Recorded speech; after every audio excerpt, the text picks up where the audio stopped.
దానము. దానము అంటే మన దగ్గర ఉన్నటువంటి వస్తువుని సర్వ హక్కులతోనూ ఇంకొకళ్ళకి ధారాదత్తం చేయటం, ఇంకోళ్ళకి ఇచ్చేయటం. మనం ఎవరికైనా 100 రూపాయలు దానం చేశాము అనుకుందాం. అంటే ఆ 100 రూపాయల మీద మనకి ఏ రకమైనటువంటి హక్కు ఇక లేదు, అది అతడికి ఇచ్చేస్తున్నాం. ఆ 100 రూపాయలు మన దగ్గర తీసుకున్నటువంటి వ్యక్తి అతనికి నచ్చిన రీతిలో దాన్ని ఖర్చు పెట్టుకోవచ్చు. అతడు ఏం చేసినా ఇక మనం ఏం అడగం దాన్ని. ఇది దానము అంటే. కాబట్టి ఇక్కడ ఈ దానం ఇచ్చేటప్పుడు ఎడం చేత్తో కుడి చేత్తో, ఈ 2 చేతులు ఉన్నాయి.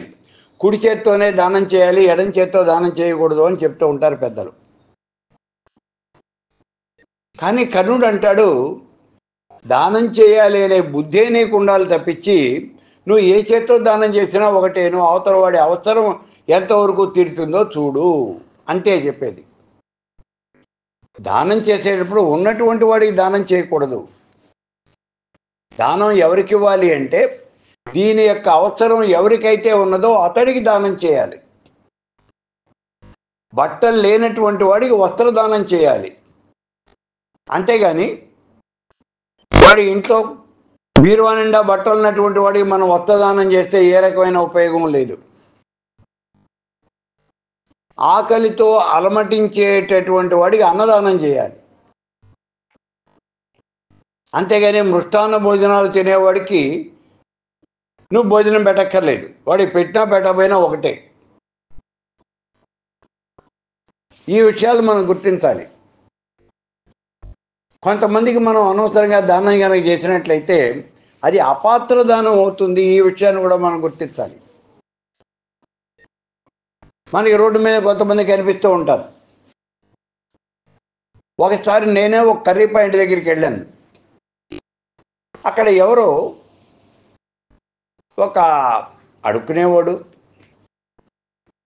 బాబు నాకు ఆకలిగా ఉన్నది, మీరు ఏదైనా డబ్బులు వేయండి అన్నాడు. సరే నేను జేబులో చేపెట్టి డబ్బులు వేద్దామని జేబులో చేపెట్టాను. వెంటనే ఆ పక్కన ఉన్న అతను పట్టుకున్నాడు. ఆగండి అన్నాడు. ఏమిటి అన్నాను. మీరు డబ్బులు ఇవ్వకండి, మీరు డబ్బులు కనుక ఇస్తే వాడు ఈ రోడ్డు దాటి పక్క కడతాడు అన్నాడు. పక్కన ఏముంది అన్నాను. మీరు సరిగ్గా చూడండి సార్, ఆ పక్కన బార్ ఉంది,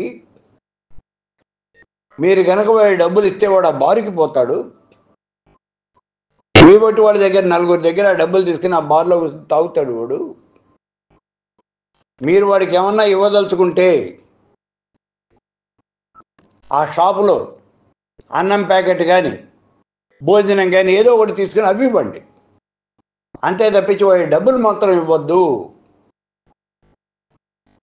నిజమే, అపాత్ర దానం చేయకూడదు. మనం కొంతమందికి వస్త్రదానం చేస్తూ ఉంటాం. నేనే చూశాను, వాళ్ళకి వస్త్రదానం చేస్తాం, ఈ బట్టలు తీసుకెళ్ళి వాళ్ళు బయట అమ్మేసుకుంటున్నారు. మనం ఇచ్చినటువంటి బట్టలు తీసుకెళ్ళి వాడు బయట షాపులో అమ్ముకుంటున్నారు. ఎంత వాడు ఇచ్చేది? 50 రూపాయలు ఇస్తాడు, 25 రూపాయలు ఇస్తాడు. మనం బోల్ డబ్బులు పెట్టుకుంటాం ఆ వస్త్రాన్ని. కాబట్టి దాన్ని అవసరం ఉన్నటువంటి వాడికి మాత్రమే మనం దానం చేయాలి తప్పించి మన ఇష్టం వచ్చినట్టుగా దానం చేయకూడదు. మన దగ్గర ఉన్నది కదా అని అవతల వ్యక్తికి దానం చేయకూడదు. ఈ దానం చేసేటప్పుడు ఒకసారి కర్ణుడు చాలా దానకర్ణుడు అని పేరు కదా, చాలా గొప్పగా దానం చేస్తాడు అని. కర్ణుడి యొక్క దాన గుణాన్ని పరీక్షించాలి అని చెప్పేసి శ్రీకృష్ణ పరమాత్ముడే ఒకసారి పెడతాడు. ఆ సమయంలో కర్ణుడు అభ్యంగన స్నానం చేస్తూ ఉన్నాడు. దాసీలంతా ఆయన ఒంటికి నూనె రాచి మర్దన చేసి నలుగు పెట్టి స్నానం చేయిస్తూ ఉన్నారు. అటువంటి సమయంలో వెళ్ళాడు. నూనె రాస్తున్నారు. కొంతమంది ఏమో నలుగు పెడుతున్నారు. ఈ పరిస్థితిలో ఆయన వెళ్ళి, కర్ణ, నేను ఆర్తనై వచ్చాను, భిక్షాందేహి అన్నాడు. కర్ణుడి దగ్గర ఏముంది అప్పుడు? స్నానం చేస్తున్నాడు, ఏమీ లేదు. పక్కకి చూశాడు. తన ఒంటికి రాయటం కోసం నూనె తీసుకొచ్చారు వాళ్ళు. ఆ నూనె పోసిన పాత్రలు ఉన్నాయి, బంగారు పాత్రలు. అది ఎడమవైపు ఉన్నాయి. వెంటనే ఒక బంగారు పాత్ర తీసి ఈ వచ్చినటువంటి బ్రాహ్మణుడి చేతిలో పెట్టాడు. ఈ బ్రాహ్మణుడు తీసుకుని పోకుండా వెంటనే అడుగుతాడు, కర్ణ, దానం ఇచ్చేటప్పుడు కుడి చేత్తో ఇవ్వాలి కదా, నువ్వు ఎడం చేత్తో ఎందుకు ఇస్తున్నావు అంటాడు. అప్పుడు కర్ణుడు సమాధానం చెప్తాడు, ఓ బ్రాహ్మణోత్తమా, అది నాకు ఎడం చేతి వైపున ఉంది, ఎడం చేతికి తేలిగ్గా అందింది, తీసుకుని నీకు ఇచ్చాను. ఒకవేళ ఎడం చేతిలో ఉన్నటువంటి వస్తువుని కుడి చేతిలోకి మార్చుకుని నీకు ఇవ్వాలి అంటే ఈ సమయంలో నా మనసు మారిపోవచ్చు. నా మనసు కనుక మారిపోయిందంటే నేను దానం ఇవ్వకపోవచ్చు. అది కాదు నేను చేయవలసిన పని. నీ యొక్క ఆర్తి తీర్చాలి. అందుకని ఏ చెయ్యైనా ఒకటే, నీ యొక్క కోరిక, నీ ఆర్తి తీరటం అనేది ఇక్కడ కావాల్సింది. అందుకే నేను ఎడం చేత్తో దానం ఇచ్చేస్తున్నాను. అయినా నేను ఫలితం కోసం ఇవ్వటం లేదు, దానం వల్ల వచ్చే ఫలితం కోసం నేను ఇవ్వటం లేదు, అది నీకు ఉపయోగపడాలని ఇస్తున్నాను అని అంటాడు. అలాగే ఒకసారి కృష్ణుడు అర్జునుడు వెడుతూ ఉంటారు. శ్రీకృష్ణ పరమాత్ముడు కర్ణుడిని గురించినటువంటి ఒక భావన కలిగి ఉన్నాడు. ఆయన చాలా గొప్ప దాన కర్ణుడు అని. కృష్ణుడు పోతూ పోతూ అంటాడు, కర్ణుడి యొక్క దాన గుణం ఏముంది, నేను చేయలేనా దానం కావాలంటే, అంతకన్నా గొప్ప దానమే నేను చేయగలను అంటాడు అర్జునుడు. సరే, అలా దూరంగా పోతూ పోతూ ఉంటే ఒక బంగారు కొండ కనిపిస్తుంది. బంగారంతో నిండినటువంటి కొండ, పూర్తిగా బంగారమే, అంతా బంగారం శుద్ధలు శుద్ధలుగా ఉంది అక్కడ. ఇప్పుడు అర్జునుడు అంటాడు, చూడు, ఈ బంగారపు కొండంతా నేను దానం చేస్తాను అని.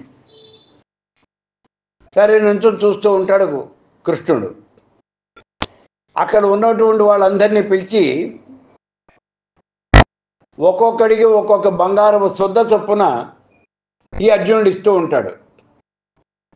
వాళ్ళు వస్తూనే ఉన్నారు, ఈయన ఈ బంగారపు శుద్ధలు ఇస్తూనే ఉన్నాడు, వాళ్ళు పోతూనే ఉన్నారు. కానీ ఆ బంగారం అనేది అట్లాగే ఉంది, ఎంత తీసినా తరగటల్లా. చాలాసేపు అయింది. ఏమిటి అన్నట్టుగా చూశాడు కృష్ణుడు. ఇప్పుడు అర్జునుడు అంటాడు, ఇంకా నా వల్ల కాదు బావా, ఎంత ఇచ్చినా బంగారం తరగటం లేదు, ఉన్న వాళ్ళందరికీ ఇచ్చేసాను, ఇంకా తీసుకునే వాళ్ళు కూడా ఎవరూ లేరు, నన్ను ఏం చేయమంటావు అంటాడు. సరే, ఇప్పుడు ఏం చేయమంటావో, కర్ణుడిని పిలుస్తాను చూడు అంటాడు. కర్ణుడిని పిలిచాడు. కర్ణ, ఇదిగోనయ్యా ఈ బంగారపు కొండ, దీన్ని దానం చెయ్యి అన్నాడు. కర్ణుడు చుట్టుపక్కల ఉన్నటువంటి వాళ్ళందరినీ ఒక్కసారి కేకపెట్టాడు. వాళ్ళంతా వచ్చారు. ఇదిగోనయ్యా ఈ బంగారపు కొండ, మీరంతా తవ్వి తీసుకుపోండి అన్నాడు. కర్ణుడు దాన్ని ముట్టుకొని కూడా ముట్టుకోవాలా. ఈ బంగారపు కొండని తవ్వి తీసుకుపోండి అన్నాడు. అంతే, 10 నిమిషాలు అయిపోయాక కొండ లేదు. వాళ్ళంతా కొండ మీద పడి ఎవరికి దొరికినంత బంగారం వాళ్ళు తీసుకెళ్ళిపోయారు. పూర్తిగా అయిపోయింది. చూడండి, దానం ఇవ్వటంలో ఉన్నటువంటి నేర్పరితనం, అది ఇవ్వాలి అనేటువంటి భావన నీకు ఎంత బలంగా ఉందో దాన్ని బట్టి దానం ఇవ్వటం అనేది జరుగుతుంది. దానం ఇచ్చేటప్పుడు ఎప్పుడూ కూడా నువ్వు కష్టపడి సంపాదించినటువంటి ధనాన్నే దానం ఇవ్వాలి. అంతేగాని నీ పెద్దలు సంపాదించినటువంటి ఆస్తు, లేకపోతే నీకు ఉట్రవడియంగా కష్టపడకుండా వచ్చినటువంటి డబ్బులు నువ్వు దానం చేయకూడదు. నీ కష్టార్జితాన్ని దానం చేయాలి. ఒకసారి ఒక మహానుభావుడు, ఈ మహానుభావుడు ఆయన అక్కడ ఒక మంచి పని కోసమని ఒక హుండీ పెట్టాడు. ఒక పెద్ద స్వామీజీ హుండీ పెట్టాడు. హుండీ పెట్టి మీకు తోచినటువంటి ధనాన్ని ఇందులో వేయండి, ఇదిగో నేను ఈ మంచి కార్యం చేయదలుచుకున్నాను, దానికోసం ఈ డబ్బులన్నీ కూడా వాడతాను అన్నాడు. ఆయన చాలా మంచివాడు, గొప్పవాడు, అందరికీ ఆయన మీద నమ్మకం ఉంది. అందుకని అక్కడ ఉన్నటువంటి వాళ్ళందరూ కూడా వచ్చి వాళ్ళకి తోచినంతగా అందులో వేస్తూ ఉన్నారు, అందరూ దానం చేస్తున్నారు. అయితే ముందు చెప్పాడు, అందరూ ఇందులో డబ్బులు వేయటం అయిపోయిన తర్వాత ఎవరు గొప్పగా దానం చేశారో నేను అందరికీ తెలియజేస్తాను అన్నాడు. ఎవరికి వాళ్ళు వచ్చి అందులో డబ్బులు వేసేసి వెళ్ళిపోయి మళ్ళీ కూర్చుంటున్నారు. అందరూ అక్కడే కూర్చున్నారు, ఎవరు వెళ్ళిపోలా. అందులో డబ్బులు వేశారు, ఎవరికి వాళ్ళు అక్కడ వచ్చి కూర్చుంటున్నారు. ఇంతలో అక్కడ ఒక ముసలి స్త్రీ, బాగా ముసలావిడే, మాసిపోయిన చిరిగిపోయినటువంటి బట్టలు కట్టుకుని ఉంది. చూడటానికి చాలా అసహ్యకరంగా ఉంది, జుట్టంతా రేగిపోయింది. ఎన్ని రోజులైందో స్నానం చేసి అది కూడా తెలియదు. అన్నం తిని, కడుపు నిండా అన్నం తిని ఎన్నాళ్ళైందో కూడా తెలియదు. అలా ఉంది మనిషిని చూడటానికి. వయోవృద్ధురాలు, దగ్గర దగ్గర 100 సంవత్సరాలు ఉంటాయి. కర్ర పట్టుకొని నడవలేక నడుస్తూ అక్కడికి వచ్చింది. ఆవిడ్ని చూసినటువంటి అందరూ కూడా చేత్కరించుకుంటారు.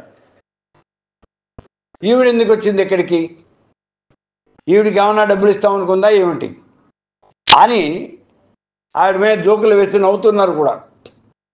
అవి ఏం పట్టించుకోవాలి ఆవిడ. అలాగే వచ్చింది, స్వామీజీకి నమస్కరించింది. అక్కడి నుంచి ముందుకు వెళ్ళిపోయి, అందరూ వెళ్ళిపోయిన తర్వాత ఆఖరుగా తను వెళ్ళి అందులో 2 నాణేలు, 2 రూపాయలు మాత్రం వేసింది. 2 రూపాయలు అంటే అతి తక్కువ ధనం. ఆ వేసింది ఆవిడే, అంతకని ఇంకెవరు లేరు. మిగిలిన వాళ్ళంతా ఇంతకన్నా ఎక్కువే వేశారు. అందరూ దానం ఏంటి అయిపోయింది చూస్తున్నాడు స్వామీజీ. అంతా అయిపోయిన తర్వాత ఇప్పుడు చెప్పాడు, మీ అందరిలోకి అతి ఎక్కువ దానం చేసినటువంటిది ఈ ముసలి స్త్రీ అని ఆవిడ పేరే అక్కడ అనౌన్స్ చేశాడు.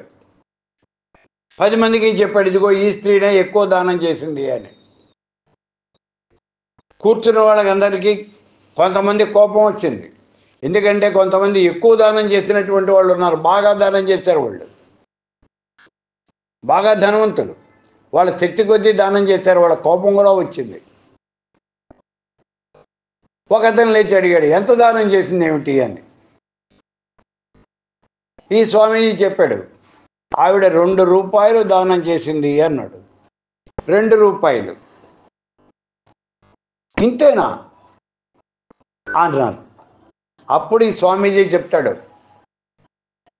మీరు మీ దగ్గర ఉన్నటువంటి ధనంలో కొంత భాగం మాత్రమే దానం చేశారు. మీ దగ్గర 1,00,000 రూపాయల ధనం ఉంటే మీరు 100 రూపాయలు దానం చేశారు, లేదా 1000 రూపాయలు దానం చేశారు, అంతే. కోటీశ్వరుడు వచ్చి 1,00,000 రూపాయలు దానం చేశాడు, అంతకన్నా ఎక్కువేం దానం చేయలే. ఈ దానం వల్ల అతనికి వచ్చే నష్టం ఏం లేదు. కానీ ఈ ముసలి స్త్రీ, ఈవిడ ఒక బిచ్చగత్తె, రోడ్డు మీద అడుక్కుని డబ్బులు సంపాదించుకుంటోంది. రాత్రి భోజనం కోసమని ఆవిడ 2 రూపాయలు అట్టి పెట్టుకుంది తన దగ్గర. ఇప్పుడు వచ్చి తాను దాచుకున్నటువంటి 2 రూపాయలు ఈ హుండీలో వేసేసింది, ఇక్కడ దానం ఇచ్చింది. ఆవిడకి ఉన్నటువంటి ఆస్తి మొత్తాన్ని ఇక్కడ దానం చేసింది. అయ్యా, రాత్రి భోజనం కోసం అట్టి పెట్టుకున్నటువంటి డబ్బులు ఇక్కడ దానం చేసింది. అది కూడా ఆవిడ అడుక్కుని సంపాదించుకున్నటువంటి డబ్బులు తీసుకొచ్చి ఇక్కడ దానం చేసింది, కష్టార్జితం దానం చేసింది. ఇప్పుడు మీరు ఆలోచించి చూడండి, ఎవరు ఎక్కువ దానం చేశారో ఒక్కసారి మీరే ఆలోచించుకోండి అంటాడు. కాబట్టి ఈ దానం చేసేటప్పుడు మీ కుడి చేయి ఏం చేస్తుందో ఎడం చేతికి తెలియకూడదు. అదే విషయాన్ని కర్ణుడు చెప్పాడు. కుడి చేతి తెలియకుండా ఎడం చేత్తో దానం చేస్తున్నాను అని చెప్పేసి ఆ బంగారు పాత్రను దానం చేశాడు. అలా దానం చేయాలి. దానం చేస్తున్నాను అనేటటువంటి దీంతో కాదు. నేనెవరినండి దానం చేయటానికి? ఆ పరమేశ్వరుడు నాకు ఇచ్చినటువంటి దాంట్లో కొంత భాగాన్ని, ఆ ఇచ్చినటువంటి దాన్ని పరమేశ్వర స్వరూపమైనటువంటి నీకు నేను దానం చేస్తూ ఉన్నాను. ఇంతకన్నా ఎక్కువ దానం చెయ్యలేకపోయాను అని బాధపడుతూ దానం చేస్తున్నాను అని అలా భావన చేస్తూ నువ్వు దానం చేయాలి. ఇంతకన్నా ఎక్కువ ఇవ్వలేకపోతున్నాను అని భావన చేస్తూ నువ్వు దానం చేయాలి. అంతేగాని నేను ఎక్కువగా ఇచ్చాను అనేటువంటి దీంతో కాదు. అలా చేసింది ఈ స్త్రీ అనే విషయాన్ని ఇక్కడ చెప్తాడు. కాబట్టి దానం చేయటము అంటే నేను దానం చేశాను అని చెప్పుకోవడానికి కాదు. అవతల వ్యక్తికి అది ఉపయోగపడాలి.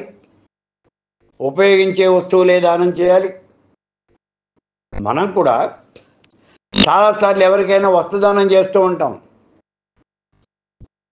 అమ్మ మీరు ఇప్పుడు ఇక్కడ బట్టలు పెట్టాలి, పంతులు గారికి బట్టలు పెట్టాలి అని చెప్తాం. వీళ్ళు షాపుకి పోయి చెప్తారు, ఏమండి మాకు పెట్టుబడికి బట్టలు కావాలి అని. ఆ షాపులో పనికిరానటువంటి బట్టలు కొన్ని ఉంటాయి. ఓ పంచె ఉంటుంది, అవి మోకాళ్ళ వరకే వస్తుంది. కొల్లాయిగా ఎక్కువ, పంచెకి తక్కువ.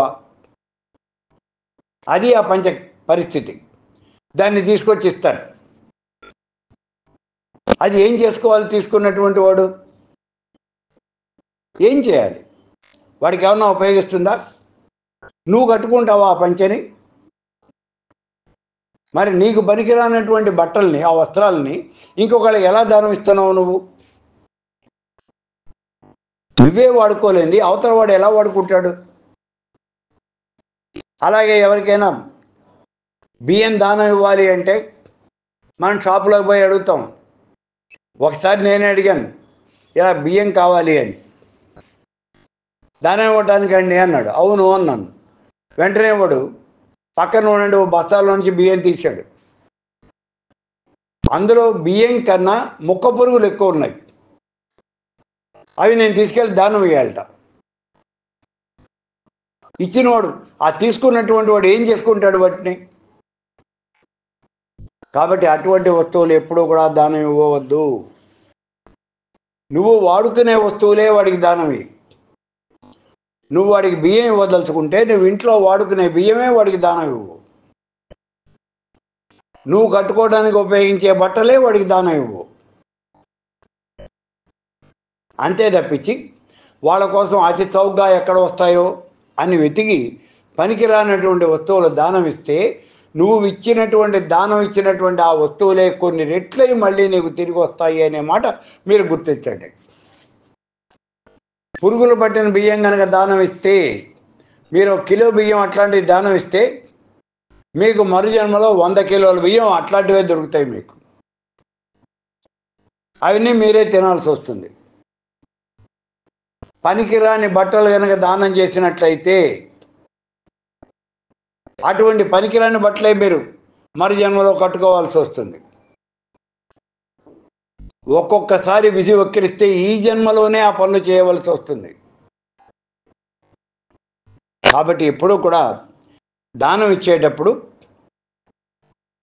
ఆయన చెప్తారు చూడండి, ఆ దానం తీసుకునేటప్పుడు చాలా జాగ్రత్తగా తీసుకోవాలి. బలిచక్రవర్తి చెప్తాడు అక్కడ.